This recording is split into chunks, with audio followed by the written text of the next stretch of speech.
ini apa? Kata menyapa. Sing sempat lah.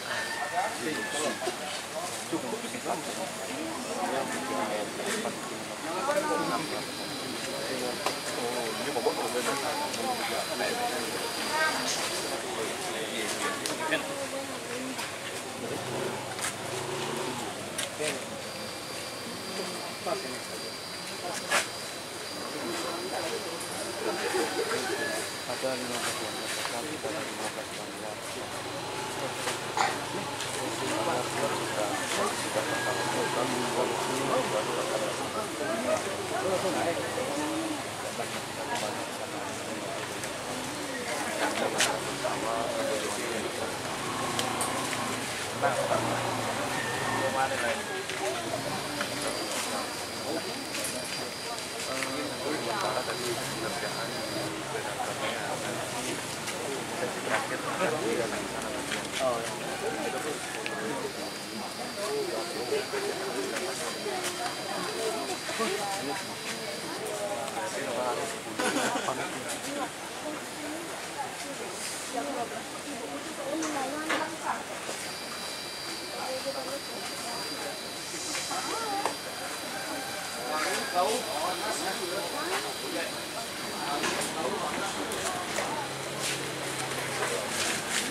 Semua.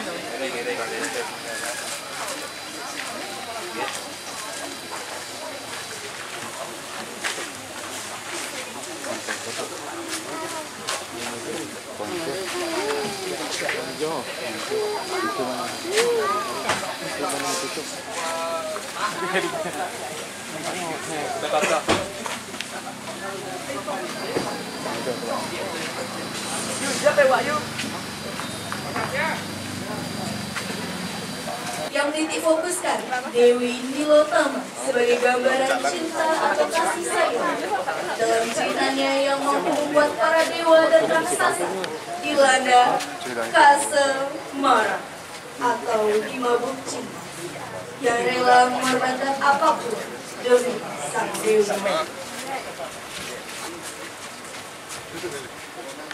Intan kirimin formulir Iya, itu bagus. Dan oh iya.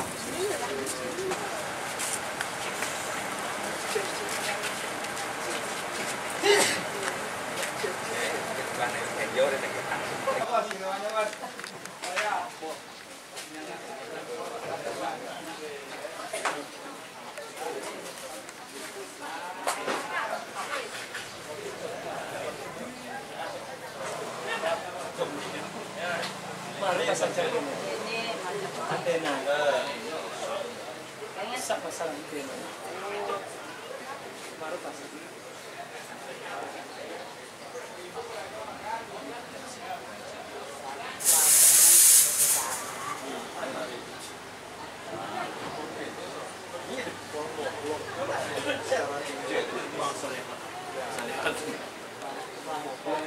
Udah nggak apa orang masuk.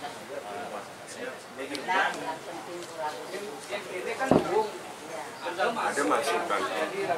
Next nah.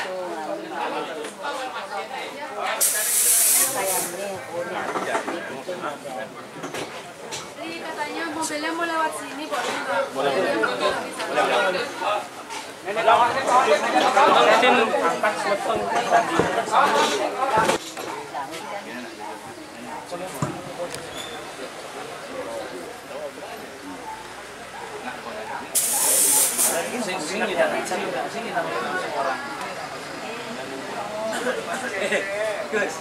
Gus. Ada kan jim.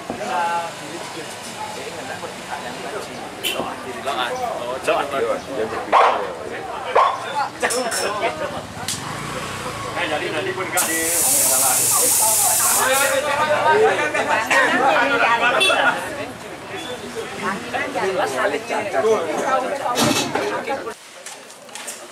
Om Swastiastu.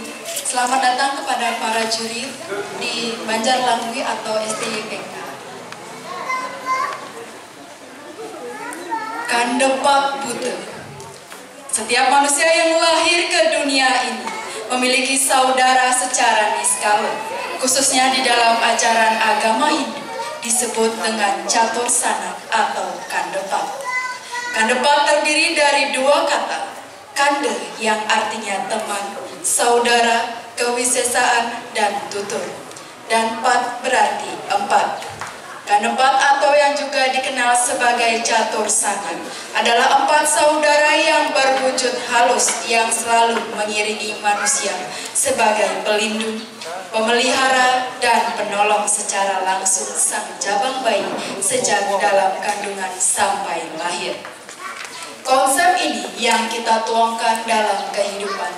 Apabila manusia disesatkan oleh pengaruh keduniawian berupa tahta dan harta, maka kandepat atau catur sana akan mempengaruhi sifat seorang manusia menjadi kandepat buta, akan mendominasi seseorang dan membuat ia lupa akan dirinya sendiri.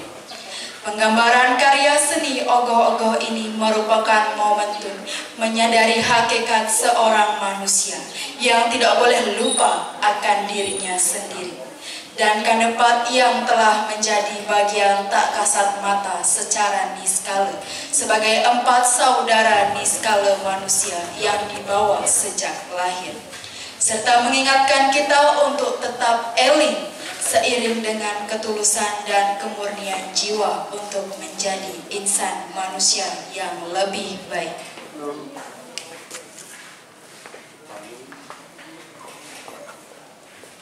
Baik, itu dia tadi cerita singkat ataupun sinopsis singkat dari kami. Untuk Dewan Juri kami persilakan untuk memberikan nilai. Cinta yang menguasai diri dan menyebabkan sebuah petaka serta kehancuran.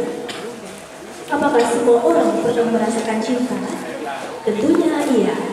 Jangankan manusia, bahkan hewan, tumbuhan, para dewa serta raksasa pun mempunyai rasa cinta kasih. Namun, terkadang rasa cinta yang didasari oleh nafsu belaka akan menjadi sebuah bayangan semu yang menghadirkan petaka serta kehancuran. Cinta yang tak terkendali dan terbelenggu oleh pikiran duniawi yang semata-mata mengejar kepuasan diri sendiri serta mengejar sebuah kesejahteraan secara membabi buta, bak seperti sebuah kisah Bawi Srenggi dan saudaranya Gunung Pasu yang telah mengadu kesaktian, menumpahkan darah dan melepaskan ikatan persaudaraan untuk memperebutkan Dewi Sri demi memuaskan hawa nafsu belaka. Dikisahkan, Bawi Srenggi adalah seorang gandarwa atau penghuni surga yang bertugas menjaga gerbang surga Indraloka.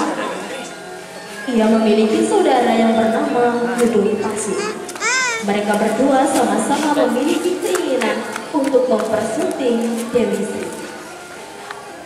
Karena saking dibutakan oleh perasaan cinta atau kalulur nasib, dua bersaudara ini terlibat pertarungan yang sengit, sama kuat dan tak ada yang kalah maupun menang.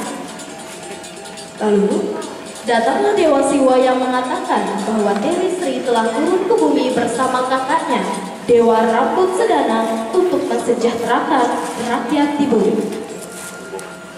Mendengar hal tersebut, Bawi Srenggi dan Gunung Pasu turun ke bumi untuk mencari Dewi Sri. Sampailah ia di sebuah sawah di kerajaan Medang Burulan. Mengetahui sang pujaan hati berada di sana, ia menghancurkan sawah demi menemukan Dewi Sri dan menghancurkan semua yang ada di sana. Melihat kejadian tersebut, Dewi Sri sangat marah dan mengutuk Bawi Srenggi menjadi seekor babi yang ganas.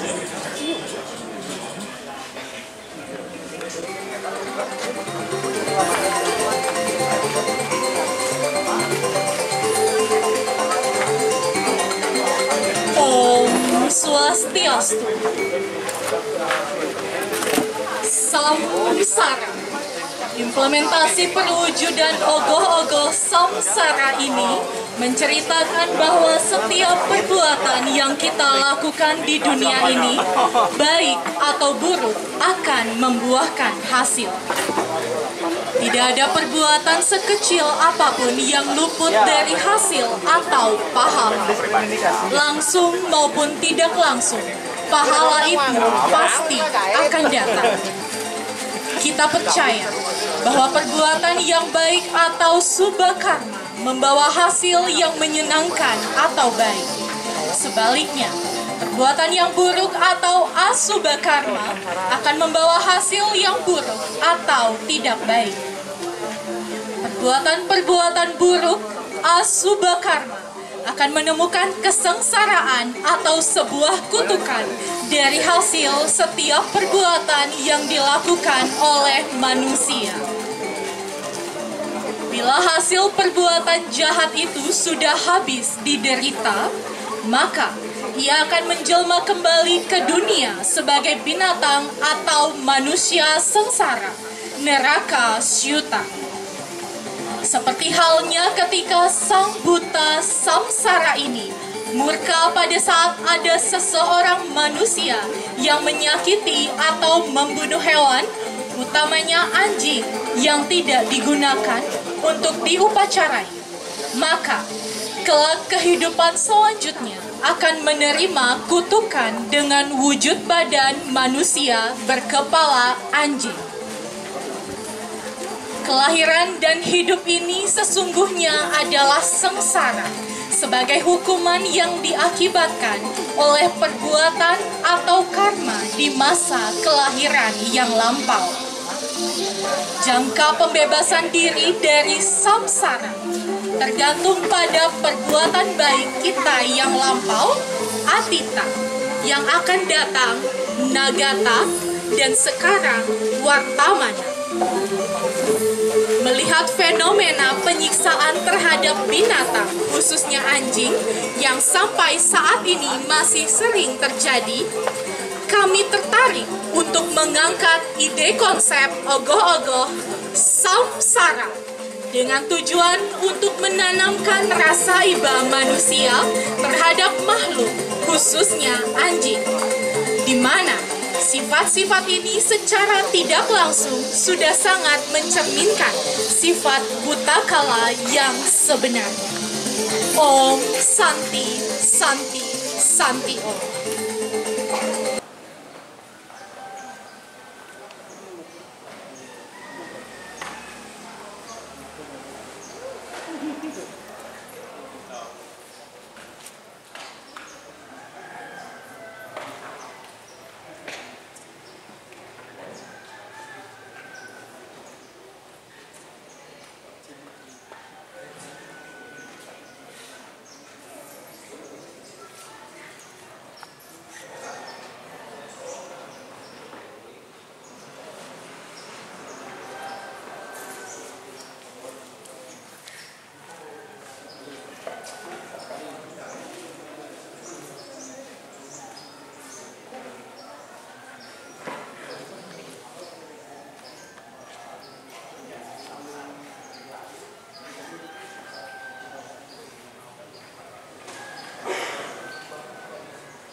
Dek, dia.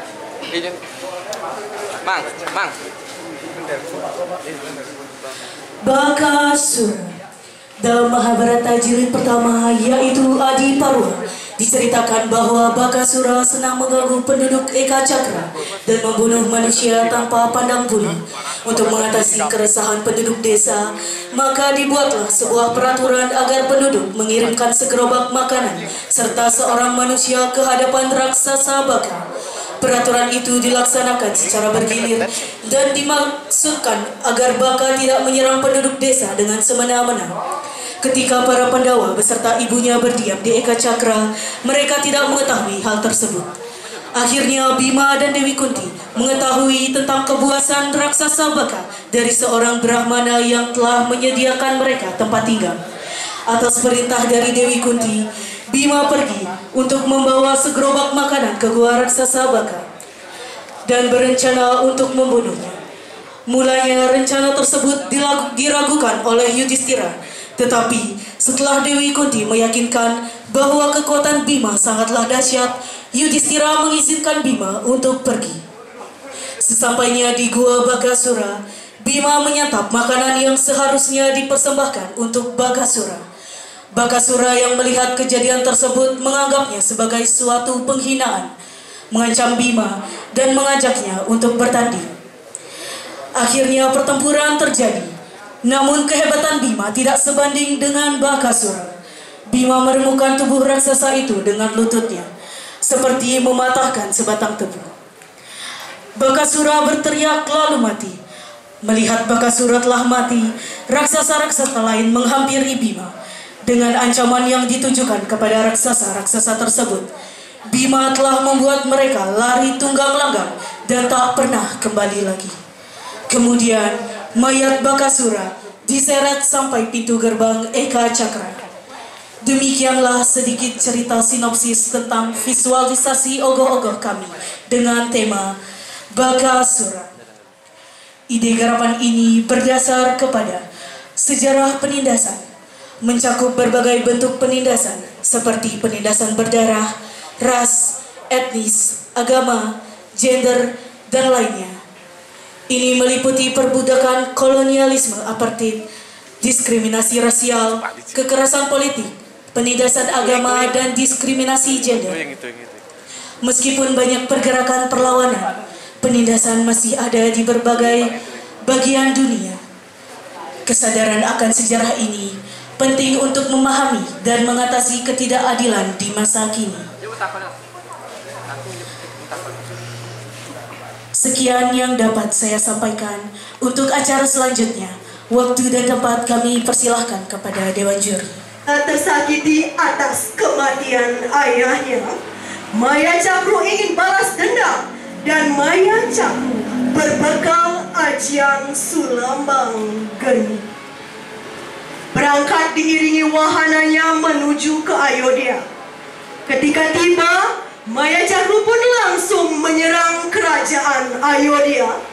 Pertempuran Maya Cakru dengan Rama bersama Hanuman pun tidak dapat dipisahkan. Pada akhirnya, Maya Cakru bersama wahananya dapat dikalahkan. Om Santi, Santi, Santi, Om.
Tahan.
khususnya tumbuhan.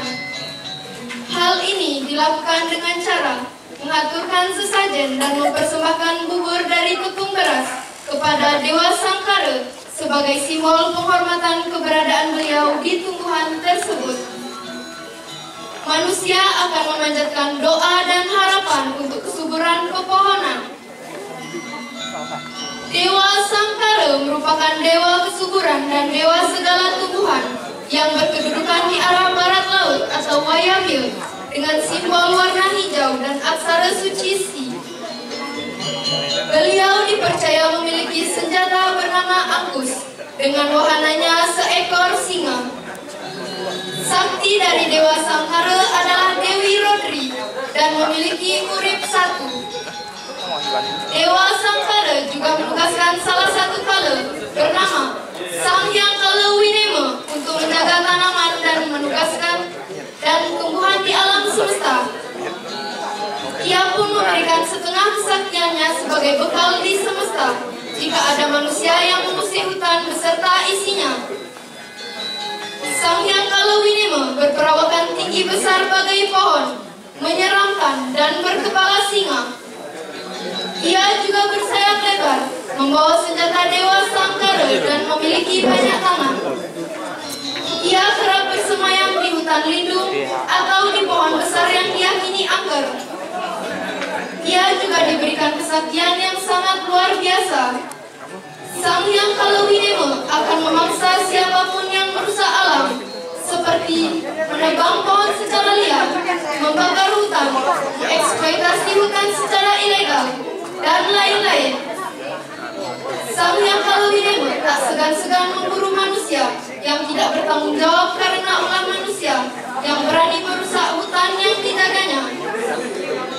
Maka dari itu, jika tidak ingin Sang Hyang Kala Winema murka di muka bumi ini, maka sedari sekarang kita harus sadar dan saling mengingatkan. Kerajaan bernama Uttarakanda yang dipimpin oleh raja bernama Harda Sutta. Harda Sutta memiliki adik bernama Raja Sri Purbaka. Ketika Harda Sutta wafat, kerajaannya diambil alih oleh Raja Sri Purbaka.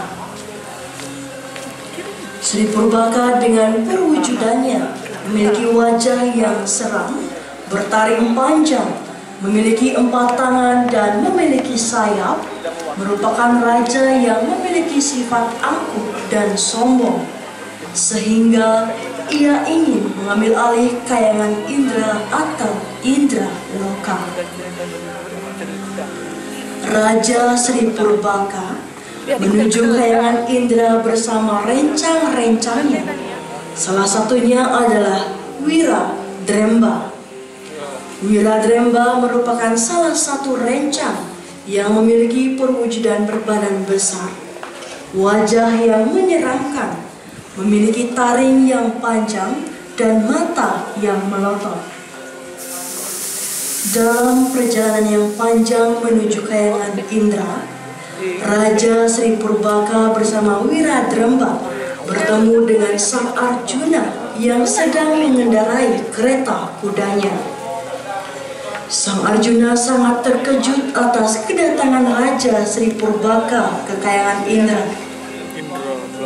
Sang Arjuna dengan tegas menanyakan maksud dari kedatangan Sri Purbaka, dan ia pun menjawab dengan angkuh dan penuh kesombongan, mengatakan bahwa akan mengambil alih kayangan Indra. Pecahlah amarah Sang Arjuna, di mana Sang Arjuna telah diutus oleh Dewa Indra untuk melawan dan mengalahkan Sri Purbaka jikalau ia memberanikan diri untuk datang ke kayangan Indra. Terjadilah peperangan di wilayah Uttarakanda antara kubu Pandawa dengan kubu Sri Purbaka. Pada akhirnya dalam peperangan ini dimenangkan oleh Sang Arjuna.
Om Swastiastu.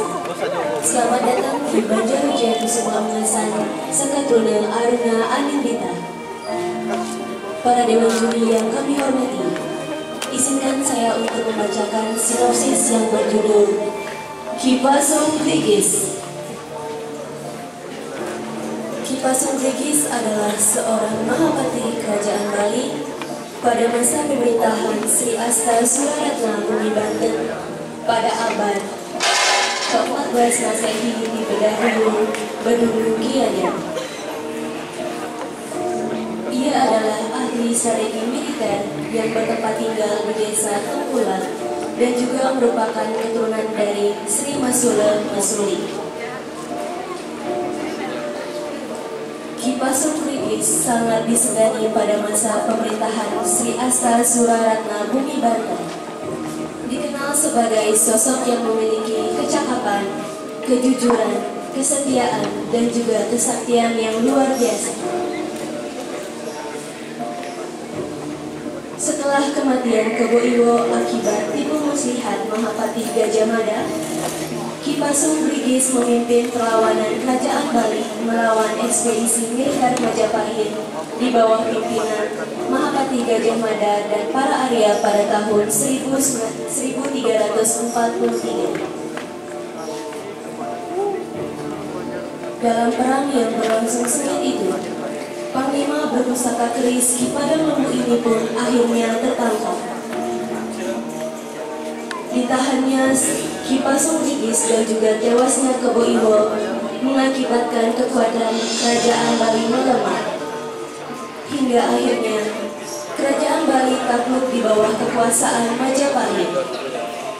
Ki Pasung Trigis pun akhirnya memutuskan bergabung dalam pemerintahan Kerajaan Fasa Bali di bawah bentukan Majapahit.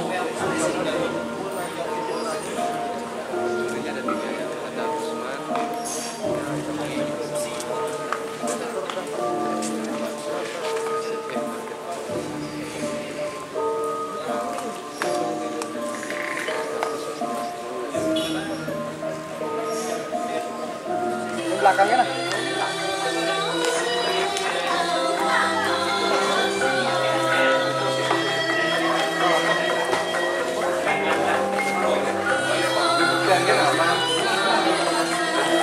Putih Badal siap. Aman juga aman. Santi Karya.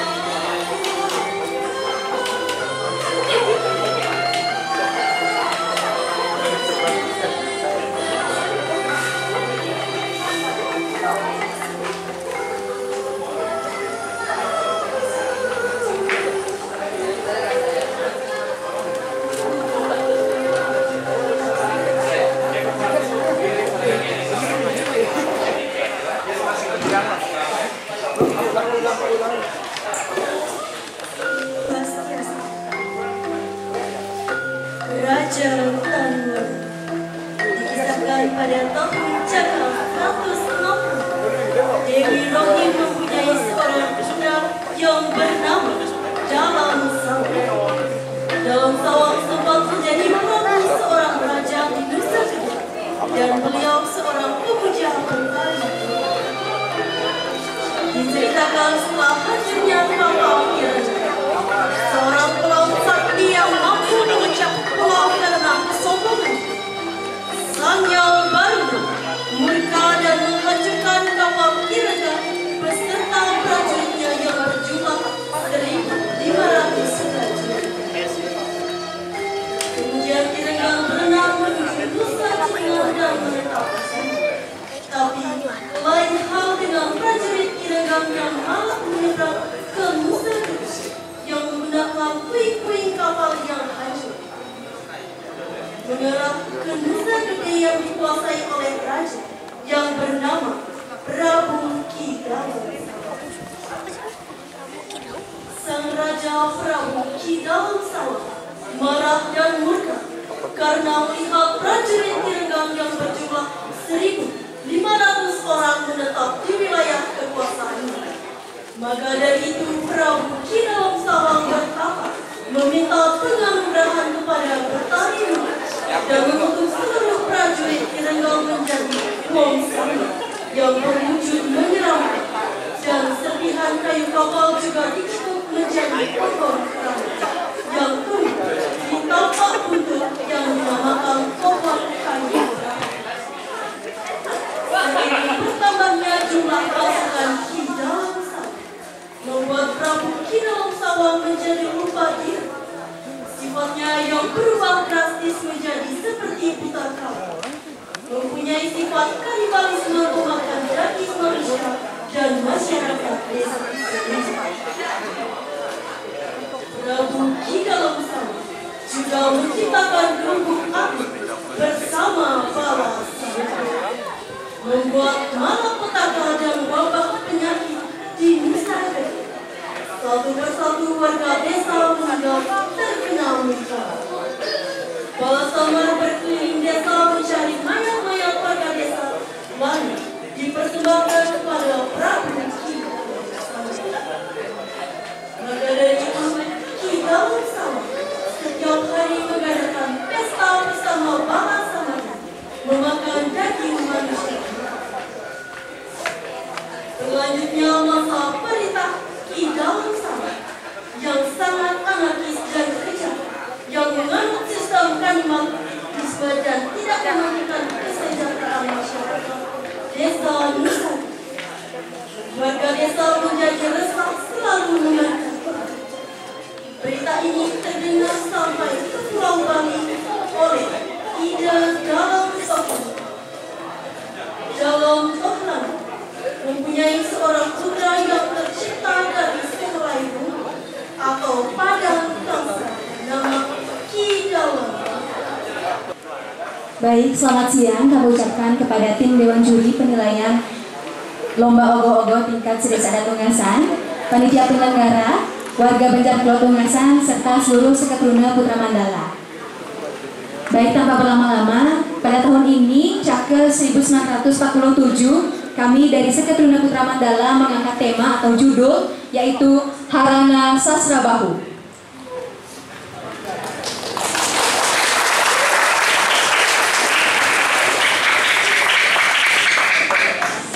Harana Sasrabahu keambil rimba sesan sekerta, harana inggih punika ngerebut utawi ngemaling paksa, lan Sasrabahu inggih punika sosok sani meduhi siutangan.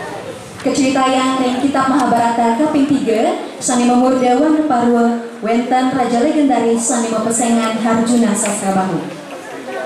Harjuna Sasrabahu saking kerajaan Hagaya kuno ring widangan Mahismawati sani meduwe kegawean sasaan sani luar biasa pinangke penguasa sani sakti adil berpoleh panugrahan siutangan utawi Sasrabahu oleh Dewa Wisnu.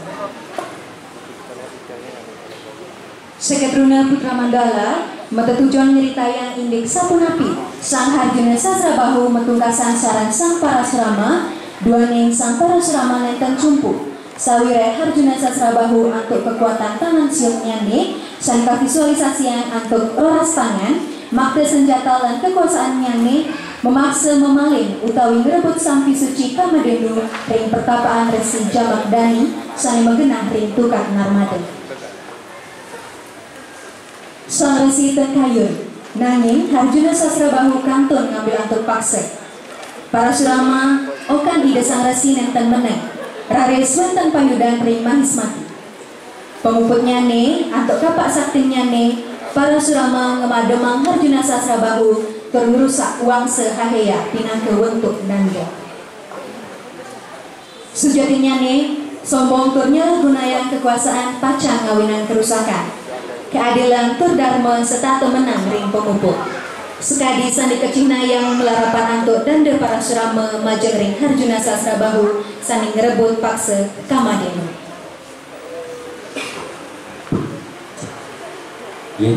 Sebelumnya yang sekalian Seketruna Putra Mandala ingin mengucapkan terima kasih banyak kepada panitia penyelenggara dan juga Dewan Juri yang memberikan ruang kepada kami untuk menyelesaikan karya dari Ogoh-Ogoh kami ini, yang dimana Ogoh-Ogoh ini merupakan Ogoh-Ogoh kedua yang kita buat karena sebelumnya sempat pentas dan ada sedikit tragedi, sehingga dalam waktu 7 hari kita maksimalkan agar kita sendiri bisa ikut perlombaan di desa kita sendiri.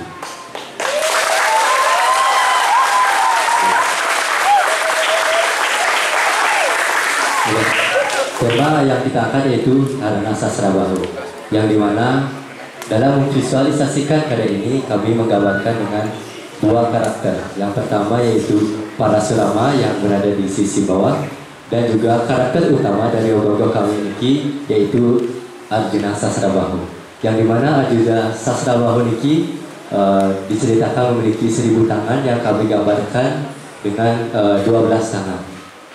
Lalu Parasurama yang memiliki kapak sakti yang dia miliki.